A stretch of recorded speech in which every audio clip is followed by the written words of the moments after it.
Rehabilitation is hard work, for the patient and for the therapist. Movements that used to be performed without thinking now have to be repeated thousands of times in order to relearn them. How robotics can help here, we'll find out at MEDICA 2019.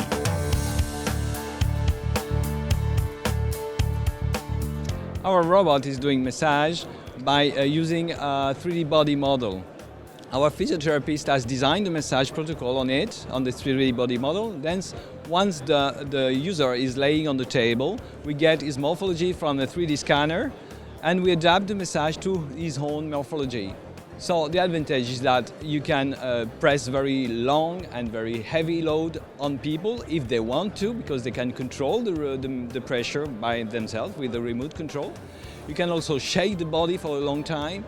You can also just be alone doing your own treatment, your own massage. So a lot of people that never gets massage can have this solution available at their workplace or in their daily life, in fact. 80% of people like massage, so they see that they just want to be instead of the person laying on the table, so that's nice.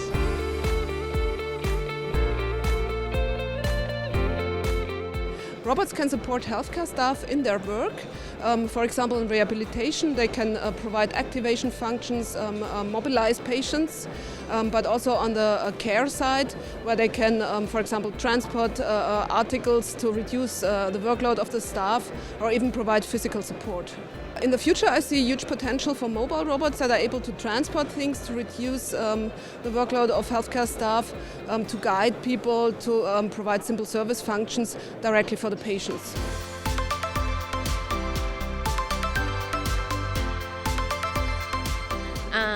Our device called Free Walk can help patients with lower extremity weakness or paralyzed patients like spinal cord injury to stand up and walk again by themselves. Our device can be used in the clinical or hospital setting, and when the patient is being trained and can use this device by themselves, the patients can bring this device home and use with their family.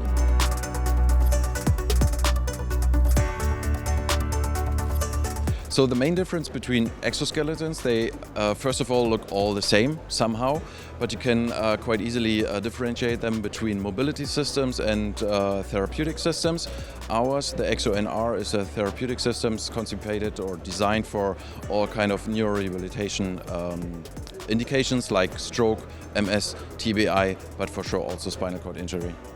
So I think the main fear or the main thing we need to educate the market on is that the therapeutic devices, all kind of therapeutic devices, not just ours, they are not supposed to replace the therapist. They are all meant to work together with the therapist and to make the therapy more effective, more efficient, and more beneficial for the patient. So it's helping the therapist and not replacing them at all.